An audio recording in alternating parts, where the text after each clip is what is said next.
समाकल परीक्षण कल हमने देखा था, जो हमको ये बताता है कि सिग्मा एन और sigma integral 1 to infinity fx dx, जहाँ पर fn इक्वल टू an हो, साथ साथ अभिसारी या अपसारी होते हैं। यानी अगर इसकी वैल्यू फाइनाइट आती है, यानी ये अभिसारी है, कन्वर्जेंट है, तो ये भी कन्वर्जेंट होगी, और इसका अगर वैल्यू नहीं निकलती है या इनफाइनाइट है तो यह भी डाइवर्जेंट होगी। और f की कुछ विशेषताएं थी। एक थी कि ये कंटिन्यूस होना चाहिए, एक थी ये पॉजिटिव होना चाहिए, और एक थी ये डिक्रीजिंग होना चाहिए। तो ये तीन बातें अगर f में हैं और ये हमारी जो है फाइनाइट वैल्यू आती है, तो ये भी कन्वर्जेंट होगी। ये परिणाम हमने देखा था। अब इस परिणाम का उपयोग करके हम कुछ सवालों को हल करेंगे, जैसा कि ऊपर बोर्ड पर लिखे हुए हैं। तो सबसे पहला हम ले रहे हैं, तो उसके लिए हमारे पास fx का तो नेचुरली e⁻⁻x होगा। तो ये हम देखते हैं कि कंटिन्यूस भी है, ये हम देखते हैं डिक्रीजिंग भी है, और ये हम देखते हैं पॉजिटिव भी है। तो इससे तीनों बातें पूरी हो गई। अब जरा देखते हैं कि integral 1 to infinity e⁻⁻x dx, आवश्यकता पड़ने पर कभी कभी 1 की जगह कोई बड़ी संख्या भी आ सकती है, उससे को फर्क नहीं पड़ता कन्वर्जेंस या डाइवर्जेंस पर। तो ये हो जाता है माइनस e⁻⁻x 1 to infinity, और ये हो जाता है 0 - 1 यानी कि 1। इसका मतलब integral 1 to infinity e⁻⁻x dx अभिसारी है।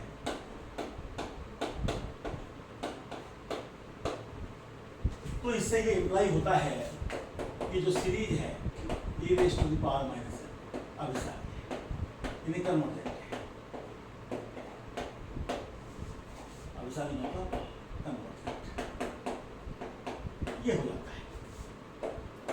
दूसरे प्रश्न को देखते हैं।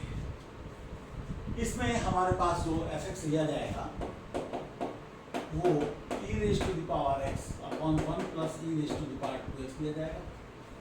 आप डेरिवेटिव का प्रयोग करके देख सकते हैं कि ये डिक्रीजिंग है, पॉजिटिव तो साफ साफ दिखाई पड़ रहा है, और कंटिन्यूस भी है। इसलिए अब हम इसकी अभिसारिता देखने के लिए integral 1 to infinity e⁻x dx upon 1 plus e⁻² करेंगे। तो इसमें अगर मैं e⁻x को t मानूं, तो इससे e⁻x dx dt आ जाता है, और इसलिए ये इंटीग्रल बन जाता है dt अपॉन 1 प्लस t²। और जब मैं x को 1 लूँगा तो x को 1 लेने पर ये e आ जाएगा, और x को इन्फिनिटी लूँगा तो ये इन्फिनिटी आ जाएगा। इसको हम आसानी से देख सकते हैं कि ये tan इनवर्स t है, e से इन्फिनिटी है, जो कि फाइनाइट है, और फाइनाइट क्योंकि tan इनवर्स इन्फिनिटी /2 होता है। इसका मतलब ये हुआ कि sigma e⁻⁻n upon 1 plus e⁻² एक अभिसारी सीरीज है। कोई दिक्कत इस बात को कहने में हमें नहीं है।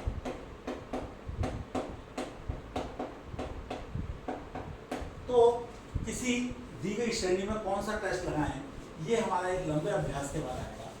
लेकिन अभी हम चूंकि सवाल सारे के सारे इंटीग्रल टेस्ट के ले रहे हैं, तो पहले से हमको पता है कि इंटीग्रल टेस्ट लगाना है, लेकिन बाद में ये बात आएगी। तीसरे को करते हैं तो fx लेंगे, और वो आएगा tan inverse x upon 1 plus x²। आप इसका अगर डेरिवेटिव निकालें तो डेरिवेटिव निकालने से आपको ये पता पड़ेगा, क्योंकि ये कंटिन्यूस और पॉजिटिव तो है ही। जब x को आप 1 से बढ़ाएंगे 1 प्लस x² का होल स्क्वायर, और ऊपर 1 आ जाएगा minus 2x tan inverse x। तो x को अगर मैं 1 भी रखूंगा तो भी ये क्वांटिटी नेगेटिव आएगी। तो for all x greater than और इक्वल टू 1, इसका मतलब ये है कि f अवरोही है। अवरोही मतलब डिक्रीजिंग है, और सतत और सतत देखना तो आसान है ही कि ये कंटिन्यूस होगा, और साथ साथ जो है ये पॉजिटिव भी है हर एक x के लिए। तो अब टेस्ट करने के लिए कि ये श्रेणी हमारी कैसी है, integral tan inverse x upon 1 plus x² dx लेंगे, और ये बहुत सरल रूप में टूट जाएगी। जैसे ही आप tan इनवर्स x को t मानेंगे क्योंकि dx upon 1 plus x square equal to dt आ जाएगा। तो ये आपके पास इंटीग्रल t dt आ जाएगा। और जब x को आप 1 रखेंगे तो x को 1 रखने पर ये π/4 हो जाएगा, और x को आप इन्फिनिटी रखेंगे तो ये π/2 हो जाएगा। और आप देखते हैं कि ये जो इंटीग्रल है ये अभिसारी है, आसानी से इसकी वैल्यू निकल जाएगी, धनात्मक आएगी, फाइनाइट आएगी, तो इसलिए कोई समस्या नहीं। तो इससे ये इम्प्लाई होता है, क्योंकि आपने इंटीग्रल को देख लिया कि वो अभिसारी है, तो जो हमारा सवाल था, जो हमारी श्रेणी थी, वह भी अभिसारी ही अभिसारी।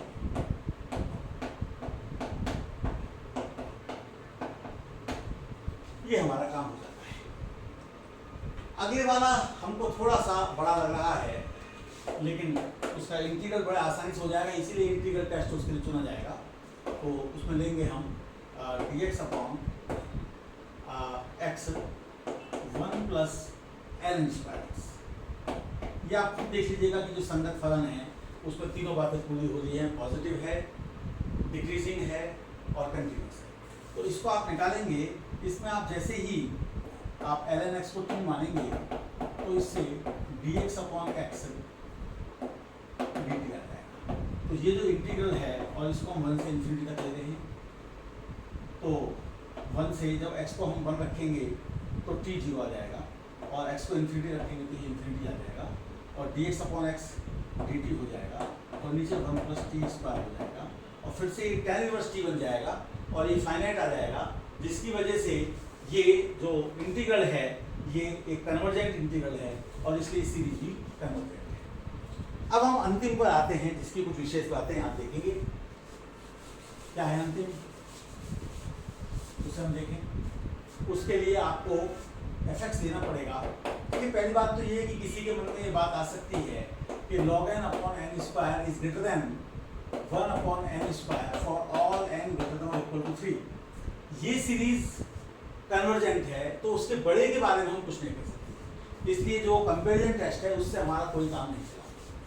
अब अगर मैं इस फंक्शन को लूँ तो नेचुरली मैं इसको fx लूँगा, और ये मेरे पास ln x upon x square. तो ये x ग्रेटर देन 1 के लिए पॉजिटिव भी है और कंटिन्यूस भी है, डिक्रीजिंग है कि नहीं है देख लेते हैं। तो f डैश x कितना आएगा, x स्क्वायर तो नीचे आ जाएगा, और फिर ये बच जाएगा x minus 2x ln x, और ये हो जाएगा x को मान लेने पर 1 minus 2 ln x divided by x square. तो x को अगर मैं 2 या 2 से बढ़ा लूँगा तो ये नेगेटिव आएगा।